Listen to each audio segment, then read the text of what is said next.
2002 Toyota Land Cruiser with 159,000 miles at Forest Motors. Gonna do a quick walk around and show you the condition of the paint.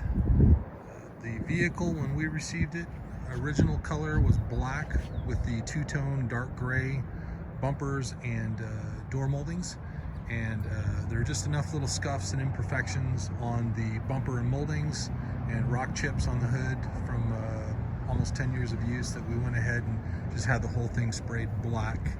The paint job is pretty good. This is not a car show winner paint job by any means. This is the kind of paint job you want if you want the car to look good, not with a magnifying glass, but to look good and to be something that you can barrel down a trail, get tree branch scratches on, and not worry about it. It's those high-end custom paint jobs where you're never going to use this as it was designed to be used anyway. So car looks good. You get up close a couple of feet and you'll start seeing little specks in the paint job, little bits of dust or dirt that made it into the clear coat finish that represent a paint job of around $1,000 or less. So the car looks good in that regard. Of course, we've got brand new wheels and tires on it. Those were done at Discount Tire. They're Vision rims and the Patagonia MT tire. It's a great tire that we've been using for a while. It wears very well and actually has very good lack of excessive road noise that most mud tires have, and it's because of this center channel here where there's typically always some tread that's making contact with the pavement down that center rib, so you're not getting the typical thump of the big chunky treads. Keep walking around here so you can see the condition of the body and the paint.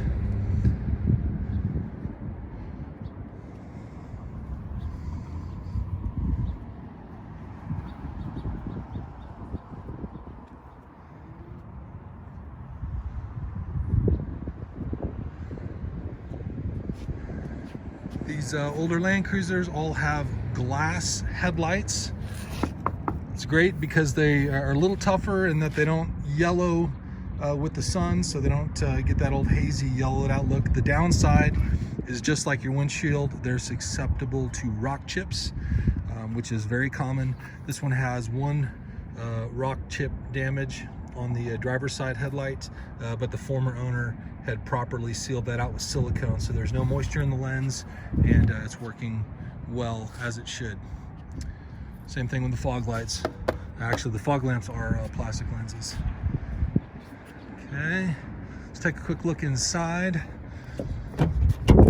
The interior on this, again, as you'd expect with a 20-year-old Land Cruiser, this is actually in pretty above average condition for this age vehicle. The back portions of the seat are in fantastic condition. The driver's seat, of course, had pretty good wrinkle and wear where you get in and out, and then the seams were split out. Not surprising at all. We had these recovered in a matching vinyl. The great benefit to this material is that it wears incredibly well. You can hop on here with a wet pair of swim shorts after you've pulled your boat out of the lake for the day, and it will not damage that material. Still retains the factory heated seat elements, which are right there and working, and they look great. Middle row leather is in again, pretty surprisingly good condition for a vehicle of this age. It is a little dry, not as supple as brand new seats will be, of course, but that's something that if somebody really wanted to rejuvenate and bring that back, you just put some leather conditioner on there and be pretty good about reapplying that several times a year, and that leather can come back pretty well. But as you can see, it's all intact and in pretty darn good shape. Let me drop this seat here. I've got one of those seats folded down so you can see the condition of the third row, which looks spectacular. In fact, it's got the imprints of the seatbelt in there, showing that that seat was probably folded up on the side more often than down. And then there's the other seat folded up to show you how those fold and tuck up out of the way. All right, there's a little grill right there, and then there's a little cargo, little cubby spot right there, and that little piece is missing right there. But that is usually covered up obviously by the seat that's folded and put up in that closed position.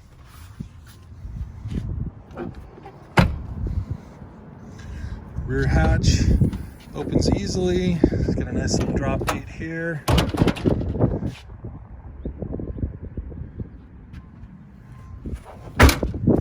Got a tow receiver assembly, and then it's got a 4-prong hookup for trailer wiring.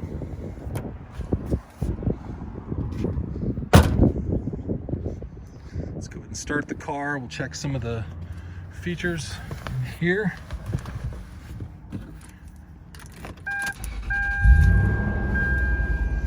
Car starts right up beautifully. Everything clears and checks off. This car has already passed the emissions inspection. The flying colors, no problems or issues there. Steering wheel is in really very good condition. Again, for a car this age, of course, you're going to get a little bit of pitting and wear just at the top of the wheel. But for a 20-year-old car, pretty spectacular, really in above average condition. One of the downsides cosmetically is these Land Cruisers, they come with this factory original material. It's kind of got like a little soft foam backing, but none of them look great. Most people that really want their older Toyotas to look really good or perfect, they'll spend the time and they'll just peel this off and then get some Gooby Gone or some glue remover and continue to remove the adhesive. And then there's ample kits online that you can buy to reattach or redo some kind of a faux wood trim, or a lot of guys just like leaving it black. You can see that all of this is actually pretty intact. Most of those are chipping and broken and peeling, and this one looks pretty good. It's all there. Down here at the bottom, there's a little bit of the material that's come off right there. It is missing the little ashtray coin pouch. It's actually an ashtray, it's not a coin thing, but that is not there. There's the accessory power plug. Actually 2 of those, 1 and 2. Right here is where the cup holders are, and this is actually working. Most of these it's not working. Press and it opens, and press and it goes back into closed position. You can see the dash looks great. Sorry if I'm belaboring the issue, but again, for an older Toyota, a Land Cruiser, almost 20 years old, pretty amazing condition. Dash is in great shape. Door panels as well look like they're in great shape. You'll always get a little bit of wear on the speaker covers. That's where people's feet and shoes, kick or catch when you're getting in and out, and there's a little bit of wear there, but to be expected on that age vehicle. Let's do a quick test on the power windows. They're auto up and auto down. There's the auto down, and full auto down. So all windows are working perfectly in the auto down position. I'll close the far side windows. Again, there they are, auto, going right up. Auto feature working there. Rear window also working perfectly. And lastly, driver's door, all windows working perfectly. Fair heads up on this one, the sunroof is not operational. Again, super common on these older Toyotas. The sunroof motors just kind of quit and give out. They're pretty easy to come by online. You can typically find those motors for about $100, $150, or the full sunroof assembly. Most wrecking yards will sell those for $150, $200 if you want a working sunroof. Very few people actually use those on a regular basis, which is why they quit, because they sit and the motors just kind of get stuck in their closed position. But this one is in its closed position. It's not leaking, and it looks great. And as now it operates as a moonroof and does have the shade that covers that. Headliner looks great. There's no sagging material or issues there.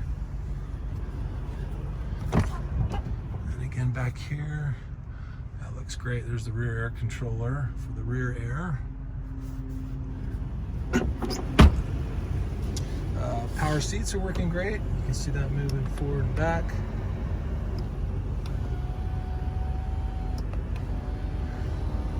This even has the lumbar support. You can see that pushing out that is in good working condition. Another one of the very few features not working on this, again, not surprising or not a big deal at all, is the power antenna. And you turn that radio on. There's the raise antenna switch there, and it doesn't make any noise. It's probably just quit a while ago, as most of these do. You can either replace that with a new aftermarket power antenna, or what most people do is just leave it. It works. I'm getting radio reception. Or you can swap it out with a little aftermarket fixed antenna. Locking differential works great. That's what makes these Land Cruisers such a formidable off-road machine. The high and low selectable manual switch, and everything else in great working condition. Navigation also working, although of course the maps will be a little out of date. So I was taking on a little quick ride here. Feels just like all the other 4.7 Land Cruisers I've ever been in. You probably couldn't hear anything on that good bump there, and that's a great thing. The suspension is tight. There's no squeaks or rattles or creaks. It is working just like it should. Engine feels great. Transmission is strong. Shifts very confidently between all the gears, and really is a very nice ride on the road. Okay. I'm going to park it and just very quickly show you the undercarriage. Turn that off so we can hear ourselves think. Pop the hood as well. Take a look at the motor.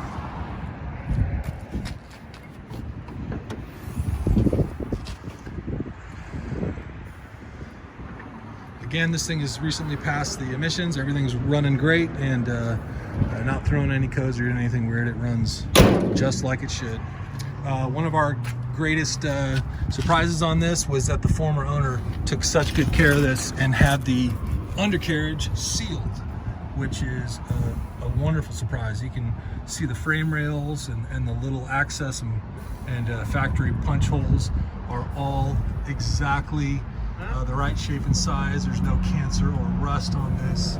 Spectacular. Former owner also put some kind of it looks like a cherry bomb on the exhaust there, just widen the exhaust, improve airflow, a little less restrictive. But everything is in really good condition on this.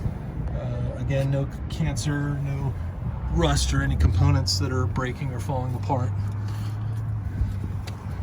All right, any additional or further questions, we're happy to do that for you and send you additional video or FaceTime you as needed.